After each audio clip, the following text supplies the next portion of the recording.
Hello students, friends, audience and guys, how are you today? I hope that everyone is extremely and absolutely fine. मैं प्रवेश कुमार आप सभी का आप सबके अपने चैनल इंग्लिश विद परवेशन में मोस्ट वेलकम करता हूँ और आशा करता हूँ मेरे एफर्ट्स मेरे कंटेंट्स आपकी लाइफ में नॉलेज इंप्रूवमेंट में काफ़ी यूजफुल और बेनिफिशियल होंगे। सो गाइज आज इस वीडियो में हम डिस्कस करने वाले हैं बल्क टेंसेज पर। बल्क टेंसेज का मीनिंग होता है कि वो टेंसेज जो बच्चों के माइंड में काफ़ी कन्फ्यूजन क्रिएट करते हैं, जो काफ़ी बड़े टेंसेज होते हैं, यानी कि जिन टेंसेज के अंडर काफ़ी बड़े बड़े सेंटेंसेज आते हैं। यानी कि आप यूँ समझ सकते हो कि आफ्टर और बिफोर के द्वारा जब दो सेंटेंसेस को जोड़ा जाता है तो वो काफ़ी बड़ा सेंटेंस बन जाता है और इस प्रकार का सेंटेंस बच्चों को ट्रांसलेशन करते समय उनको उस सेंटेंस को समझते समय काफ़ी प्रॉब्लम क्रिएट होती है। तो वो होते हैं बल्क टेंसेस स्टूडेंट्स, जो काफ़ी बड़े टेंसेस होते हैं, राइट, जिनके अंदर काफ़ी डिफिकल्ट सेंटेंसेस आते हैं और ऐसे सेंटेंसेस आते हैं जो बिफोर और आफ्टर के द्वारा जोड़े गए होते हैं। तो स्टूडेंट्स यदि आप चाहते हो कि ये बल्क टेंसेस आपको प्रॉपरली समझ आए तो प्लीज़ इस वीडियो को starting to ending intensively watch and constantly watch कीजिएगा। एट लास्ट भी आपको लगे कि इस वीडियो आपको प्रॉपरली समझ आ गई है, ये वीडियो आपके लिए बिल्कुल क्रिस्टल क्लियर साबित हो गई है, कोई डाउट नहीं बचा है, आपकी स्ट्रॉन्ग ग्रिप इस पर बन गई है, तो प्लीज़ इसको लाइक जरूर कीजिएगा, ज़्यादा से ज़्यादा आप इसको शेयर कीजिएगा और सब्सक्राइब करना बिल्कुल न भूलिएगा स्टूडेंट। सब्सक्राइब के साइड में जो बेल आइकन उसको प्रेस कर दीजिएगा ताकि हर रोज़ आने वाली नोटिफिकेशन बिल्कुल सही टाइम पर मिल जाए। So students come to the point पर आते हैं और डिस्कस करते हैं बल्क टेंसेज। ओके, तो आपको बड़े ध्यान से इनको देखना है, समझना है, बहुत इंपॉर्टेंट ये वीडियो आपके सिलेबस के अकॉर्डिंग भी, क्योंकि 11th और 12th क्लासेस का जो ग्रामेटिकल पोर्शन है उसमें टेंस का टॉपिक है और उस टेंस के टॉपिक को समझना बहुत ज़रूरी है, क्योंकि इंग्लिश पर अपनी स्ट्रॉन्ग ग्रिप बनाने के लिए टेंस का टॉपिक समझना बेहद ज़रूरी होता है। क्योंकि टेंस अगर बच्चों को नहीं आता है तो वो सेंटेंस मेकिंग नहीं कर सकते हैं, राइट। सेंटेंस जो बनता है उसमें वर्ब यूज़ होती है, विदाउट वर्ब के कोई सेंटेंस बनता नहीं है और वर्ब जो होती है वो टेंस होता है। तो टेंस सबसे इंपॉर्टेंट एक बेस है आपकी सेंटेंस मेकिंग का, राइट। तो ये समझना बहुत ज़रूरी है आपको। तो जैसे कि मैंने आपसे पिछली वीडियो में डिस्कस किया था, शेयर की थी सब चीज़ें कि हम जो टेंस का टॉपिक पढ़ रहे हैं उसको डिटेल में अभी नहीं पढ़ेंगे। उससे टेंस के टॉपिक पर जो डिफरेंट डिफ़िकल्ट रूल्स होते हैं जो कि हमारी अंडरस्टैंडिंग में ऑब्स्टेकल बनते हैं, तो वो चीज़ें हम पहले क्लियर करेंगे, राइट। तो बल्क टेंसेज जैसे कि मैंने आपको कहा कि ये बड़े टेंसेज होते हैं जो कि काफ़ी कन्फ्यूजन क्रिएट करते हैं स्टूडेंट्स के माइंड में, तो उन पर हम डिस्कस कर लेते हैं। ओके, तो सबसे पहले देखिएगा स्टूडेंट्स, बिफोर एंड आफ्टर। अब देखिए बिफोर और आफ्टर वैसे दोनों ये प्रपोजिशन का काम करते हैं, लेकिन जब ये दो सेंटेंसेस को जोड़ते हैं, जॉइंट करते हैं, राइट, तो फिर स्टूडेंट्स बिफोर और आफ्टर, यानी कि बिफोर ये दो सेंटेंसेस को जोड़ता है और आफ्टर भी यदि दो सेंटेंसेस को जोड़ रहा है तो फिर बिफोर और आफ्टर ये कंजंक्शन का काम करते हैं स्टूडेंट्स। यानी कि very simple concept students, before after preposition का भी काम करते हैं, लेकिन यदि ये दो सेंटेंसेस को जोड़ रहे हैं तो फिर ये कंजंक्शन का काम कर रहे हैं। और जब दो सेंटेंसेस को जोड़ा जाता है, कनेक्ट किया जाता है बिफोर और आफ्टर की सहायता से, तो वो सेंटेंसेस बल्क टेंसेस में काउंट होते हैं, राइट। अब देखिएगा, यह हम आपको एक स्ट्रक्चर के द्वारा समझा देता हूँ, ध्यान से देखना स्टूडेंट्स। यदि हम सेंटेंस के इन बिटवीन बिफोर पाते हैं, राइट, जिसका हिंदी आपको पता है से पहले, तो डेफिनेटली उससे पहले प्रेजेंट टेंस कंप्लीट यूज होता है, यानी कि प्रेजेंट इंडेफिनिट भी हो सकता है, प्रेजेंट कंटिन्यूस भी हो सकता है, प्रेजेंट परफेक्ट भी हो सकता है, प्रेजेंट परफेक्ट कंटिन्यूस टेंस भी आ सकता है और उसके बाद सिर्फ सिंपल प्रेजेंट होगा। ओके, देखिएगा ये मैं पी और टी का जो सिंबल बना रहा हूँ, ये लेटर लिख रहा हूँ, ये आपको समझना है, कंप्लीटली इसका एक्सटेंडेड फॉर्म समझनी है। ये प्रेजेंट टेंस मैंने लिखा है और प्रेजेंट टेंस का कोई भी part, present indefinite, present continuous, present perfect continuous, before से पहले आता है तो उसके बाद सिर्फ सिंपल प्रेजेंट होगा। अब सिंपल प्रेजेंट क्या होता है स्टूडेंट्स? प्रेजेंट इंडेफिनिट को हम बोलते हैं सिंपल प्रेजेंट, और प्रेजेंट इंडेफिनिट के अंदर जो अफर्मेटिव सेंटेंस होता है उसको हम सिंपल प्रेजेंट बोलते हैं। क्योंकि देखिएगा जो सिंपल प्रेजेंट मैंने आपसे कहा, अब प्रेजेंट इंडेफिनिट में तो अफर्मेटिव सेंटेंस भी होता है, नेगेटिव सेंटेंस भी होता है, इंटेरोगेटिव भी होता है, कंबाइंड भी होता है, फोर्स भी होता है। तो किसको हम सिंपल प्रेजेंट बोलेंगे? तो सिंपल प्रेजेंट हमारा प्रेजेंट इंडेफिनिट का जो अफर्मेटिव सेंटेंस होता है उसको हम सिंपल प्रेजेंट बोलते हैं, राइट। और देखिएगा अफर्मेटिव सेंटेंस और सिंपल सेंटेंस में भी डिफरेंस होता है। सिंपल सेंटेंस स्टूडेंट्स वो होते हैं जिसमें या तो वर्ब की फॉर्म होती नहीं है, होती है तो थर्ड फॉर्म में होती है, और अफर्मेटिव सेंटेंस वो होते हैं स्टूडेंट जिसमें verb according to sense use होती है, अकॉर्डिंग टू टेंस यूज होती है वर्ब, तो उसको हम simple present, simple past, simple future बोलते हैं। तो उसी प्रकार से सिंपल पास्ट होता है student. Simple past past indefinite के अफर्मेटिव सेंटेंस को बोलते हैं, और सिंपल फ्यूचर फ्यूचर इंडेफिनिट के अफर्मेटिव सेंटेंस को बोलते हैं। ओके, तो ये सिंपल सेंटेंस क्या होता है और अफर्मेटिव सेंटेंस क्या होता है, इस पर हम डिस्कस कभी बाद में करें, क्योंकि हमारा पॉइंट नहीं है इसका। तो देखिएगा, बिफोर से पहले पूरा प्रेजेंट यूज हो सकता है, या तो प्रेजेंट इंडेफिनिट होगा, कंटिन्यूस या परफेक्ट कंटिन्यूस। बिफोर के बाद सिंपल प्रेजेंट यूज होता है। तो वैसे अगर हम पास्ट की बात करें तो बिफोर से पहले पास्ट टेंस पूरा यूज होता है, यानी कि पास्ट इंडेफिनिट भी हो सकता है, पास्ट कंटिन्यूस भी हो सकता है, पास्ट परफेक्ट भी हो सकता है, पास्ट परफेक्ट कंटिन्यूस भी हो सकता है। लेकिन बिफोर के बाद सिर्फ सिंपल पास्ट होता है स्टूडेंट्स, याद रखना। हिंदी के सेंटेंस में जब आपको मिलता है से पहले लिखा हुआ, तो उसका इंग्लिश होता है बिफोर।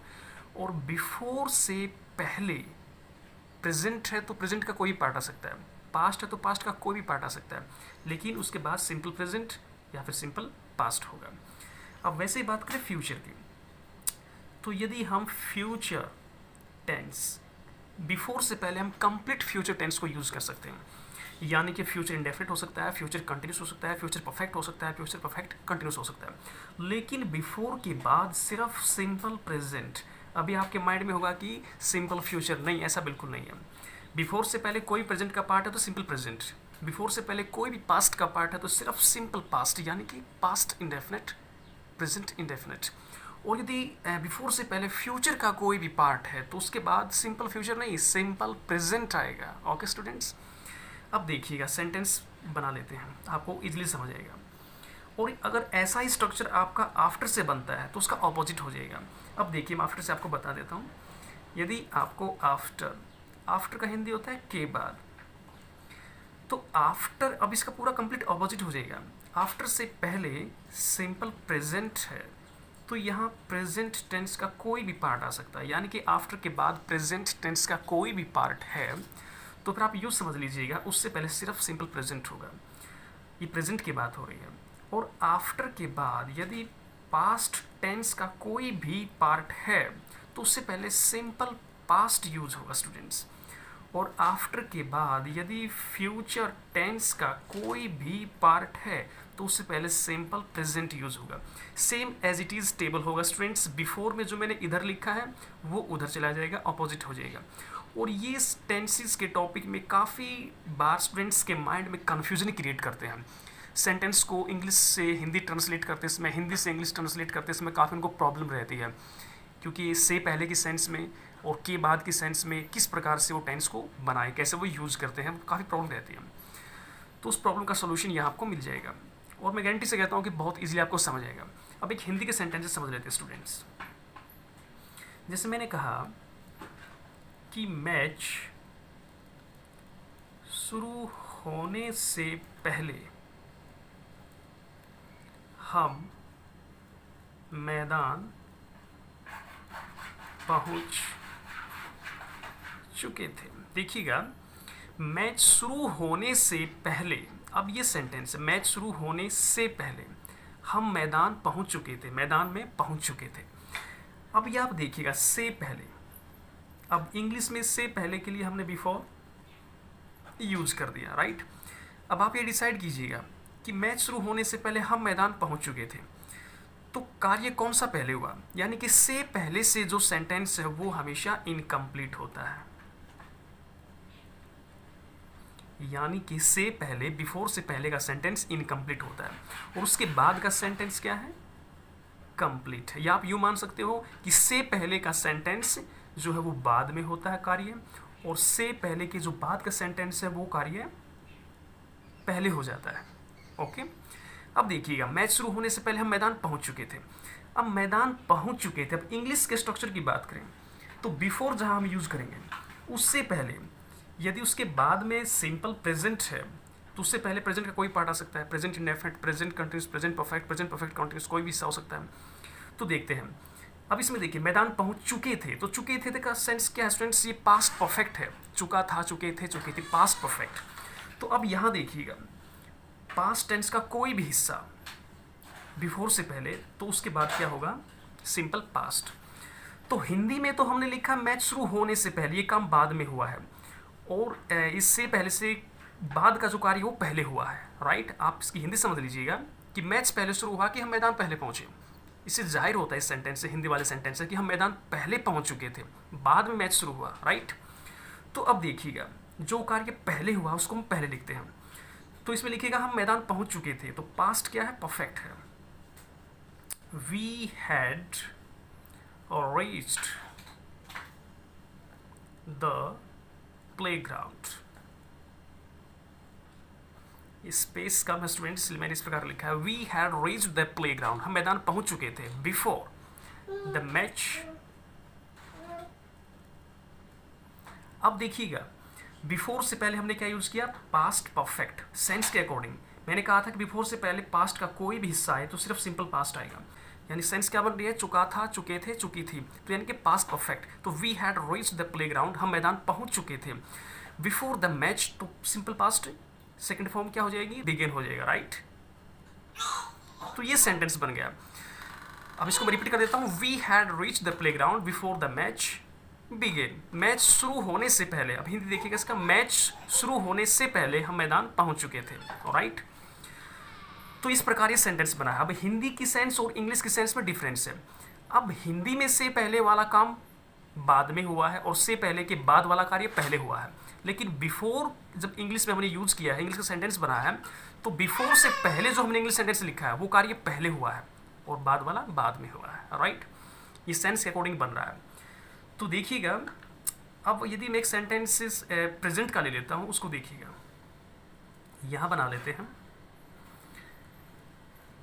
मैच शुरू होने से पहले हम मैदान पहुंचते हैं या फिर पहुंच चुके हैं। मैच शुरू होने से पहले मैदान पहुंच चुके हैं। अब इसमें देखिएगा, अब यहां से पहले का जो सेंटेंस है वो इनकम्प्लीट है, यानी कि ये बाद में कार्य हुआ, और से पहले के बाद का जो सेंटेंस है वो कंप्लीट सेंटेंस है, यानी कि ये काम पहले हो गया है। तो यहीं से पहचान होती है कि ये प्रेजेंट है, पास्ट है या फ्यूचर है। तो हम मैदान पहुंचते हैं, यानी कि हम मैदान पहुंच चुके हैं, तो ये प्रेजेंट का काम कर रहा है, प्रेजेंट परफेक्ट। और जब प्रेजेंट परफेक्ट यूज हो रहा है स्टूडेंट्स, तो उसके बाद क्या होगा, सिंपल प्रेजेंट यूज होगा। तो देखिएगा, जो काम पहले हुआ उसको हम पहले लिखेंगे। हम मैदान पहुंच चुके हैं, तो we have reached the playground, we have reached the playground before the match starts, कह सकते हैं आप, begins। अब देखिए, बिफोर से पहले, यानी कि कार्य कौन सा पहले हुआ, मैदान पहुंचने का। तो बिफोर से पहले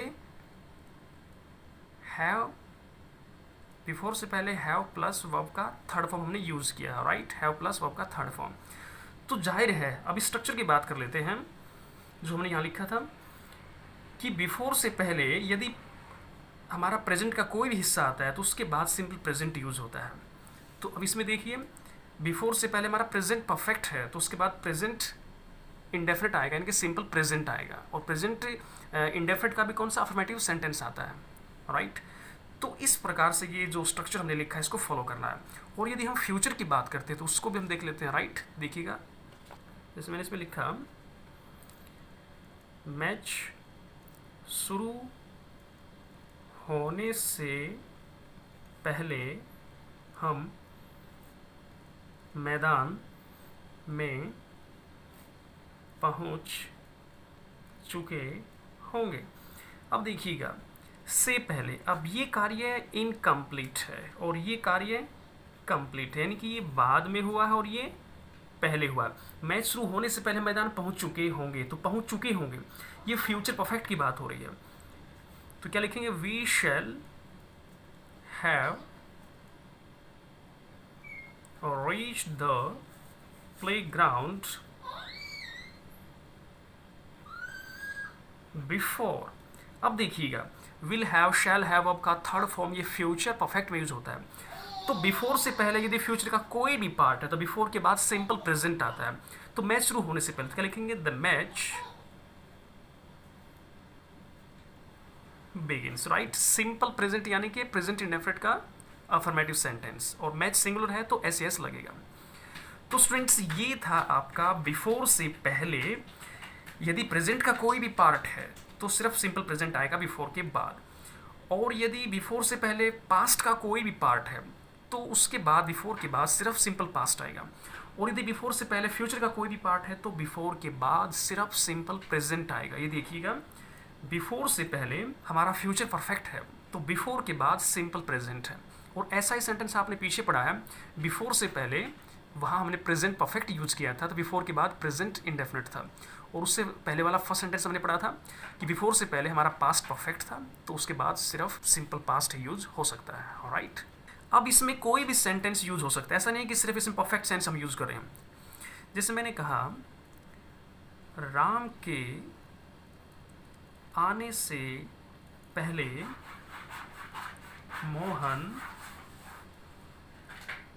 खेल रहा था, यानी कि राम के आने से पहले मोहन खेल रहा था। तो देखिएगा से पहले, अब ये मोहन खेल रहा था ये पास्ट कंटिन्यूस हो गया, तो मोहन वॉज प्लेइंग बिफोर, क्योंकि ये कार्य पहले हुआ है, ये कार्य बाद में हुआ है, यानी कि से पहले, इस कंजंक्शन से पहले का कार्य हमेशा बाद में होता है, उसके बाद कार्य पहले होता है। तो मोहन वॉज प्लेइंग, मोहन खेल रहा था बिफोर राम। अभी देखिएगा पास्ट कंटिन्यूस है तो यहाँ सिंपल पास्ट आएगा, राम केम, राम के आने से पहले मोहन खेल रहा था। और यदि सेंटेंस ऐसे हो कि राम के आने से पहले मोहन खेल रहा है, तो खेल रहा है की सेंस बनती है, यहाँ लिख देता हूँ अलग से, राम के आने से पहले मोहन खेल रहा है। तो से पहले देखिए मोहन खेल रहा है तो ये प्रेजेंट हो गया, Mohan is playing, present continuous हो गया। अब बिफोर से पहले प्रेजेंट का कोई भी पार्ट है तो बाद में आता सिंपल प्रेजेंट, तो Mohan is playing before Ram comes, Ram singular है, नाउन है, राइट, तो एस एस लगेगा। यदि यहाँ प्लूरल होता तो फिर हम विदाउट एस एस के वर्ब यूज करते हैं। यदि हम वर्ब के साथ एस या एस यूज करते हैं तो वर्ब सिंगुलर होती है, यानी कि उसका सब्जेक्ट सिंगुलर होता है, और यदि हम वर्ब के साथ एस या एस यूज नहीं करते हैं स्टूडेंट्स तो वर्ब प्लूरल मानी जाती है, और उसका जो नाउन होता है वो प्लूरल होता है।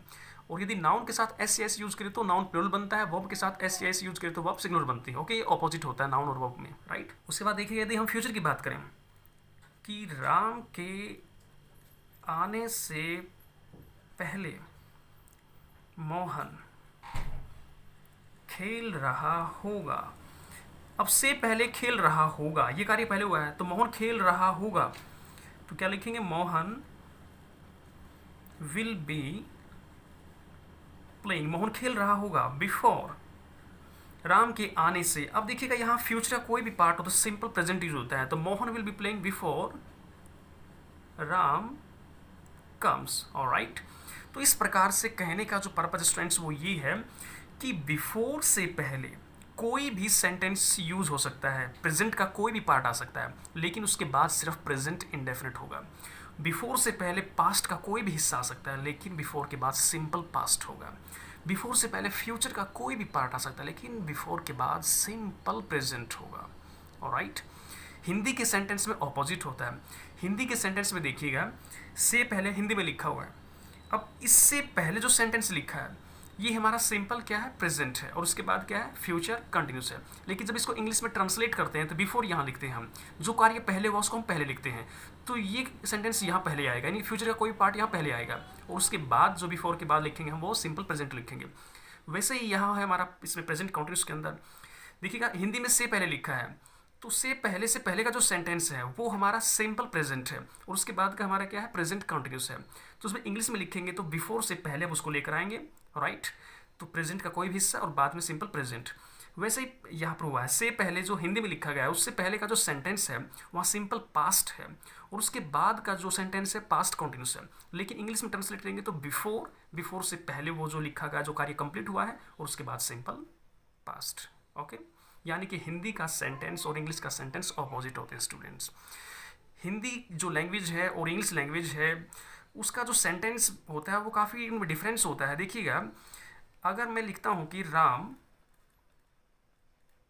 स्कूल जाता है, अब देखिए राम सब्जेक्ट है, स्कूल यहाँ ऑब्जेक्ट है और जाना यहाँ पर वर्ब है। अब हिंदी के स्ट्रक्चर की बात करें तो सब्जेक्ट, ऑब्जेक्ट एंड वर्ब। अब इसका हम इंग्लिश में ट्रांसलेट करें तो क्या बनेगा, राम गोज टू स्कूल, यानी कि सब्जेक्ट वर्ब ऑब्जेक्ट। तो हिंदी का जो सेंटेंस होता है स्टूडेंट्स वो सब्जेक्ट ऑब्जेक्ट वर्ब होता है, और जब उसको इंग्लिश में ट्रांसलेट करते हैं तो subject verb in between object last में जाता है। तो उसी प्रकार से हिंदी में से पहले जो लिखा गया है उसके हिसाब से देखें, उसके अकॉर्डिंग देखें, पहले जो सेंटेंस है वो सिंपल पास्ट है, उसके बाद पास्ट का कोई भी हिस्सा, से पहले सिंपल प्रेजेंट है, उसके बाद प्रेजेंट का कोई भी हिस्सा, से पहले सिंपल प्रेजेंट है, उसके बाद फ्यूचर का कोई भी हिस्सा। लेकिन इंग्लिश में ट्रांसलेट करेंगे तो बिफोर से पहले पास्ट का कोई भी हिस्सा और उसके बाद सिंपल पास्ट, बिफोर से पहले प्रेजेंट का कोई भी हिस्सा उसके बाद सिंपल प्रेजेंट, बिफोर से पहले फ्यूचर का कोई भी हिस्सा और उसके बाद सिंपल प्रेजेंट। तो ये कन्फ्यूजन तो मैं इसको नहीं कहूँगा, ये आपकी बेसिक चीज़ें हैं जो आपको समझ में आनी चाहिए। ओके, अब उसके बाद देखिएगा आफ्टर का यूज़ कैसे करते हैं। आफ्टर में ऑपोजिट हो जाता है स्टूडेंट्स। एक एग्जांपल मैं आपको दे देता हूँ, उसके बाद आप खुद करोगे, राइट। जैसे इसी सेंटेंस को ले लेते हैं हम कि मैच शुरू होने के बाद हम मैदान पहुँचे। अब देखिएगा के बाद, मैच शुरू होने के बाद हम मैदान पहुँचे। अब के बाद यानी कि आफ्टर, इससे पहले का जो सेंटेंस है अब ये कंप्लीट है और ये सेंटेंस इनकम्प्लीट, यानी कि ये पहले हुआ है और ये कार्य बाद में हुआ है। जबकि यहाँ बिफोर यूज किया तो ऑपोजिट था, ये कार्य इनकम्प्लीट था, ये कंप्लीट था, ये बाद में हुआ था, ये पहले हुआ था। ओके, तो अब देखिए हम मैदान बाद पहुँचे हैं, मैच पहले शुरू हुआ है, तो सेंटेंस को हम यूँ का यूँ लिखेंगे जैसे हमने बिफोर में लिखा है, सिर्फ टेंस चेंज हो जाएगा। तो हम मैदान पहुँचे, वहाँ हमने लिखा था कि we had reached the playground, लेकिन यहाँ लिखेंगे वी reached the playground, क्योंकि मैदान पहुंचे past indefinite. After the match had begin, तो मैच शुरू होने के बाद यानी कि मैच शुरू हो चुका था। अब देखिए हम मैदान पहुंचे, इससे पता लगता है कि ये पास्ट इंडेफिनिट है, तो यहां पास्ट इंडेफिनिट आ गया। तो पास्ट इंडेफिनिट आ गया तो उसके बाद पास्ट का कोई भी हिस्सा हो सकता है सेंस के अकॉर्डिंग। मैच शुरू होने के बाद यानी कि मैच शुरू हो चुका था। यदि ये कंटिन्यूस होता तो हम यहाँ कंटिन्यूस भी लिखते हैं। तो बिफोर में क्या था कि यहाँ हमने लिखा था हैड प्लस वर्ब का थर्ड फॉर्म और यहाँ लिखा था हमने वर्ब का सेकंड फॉर्म।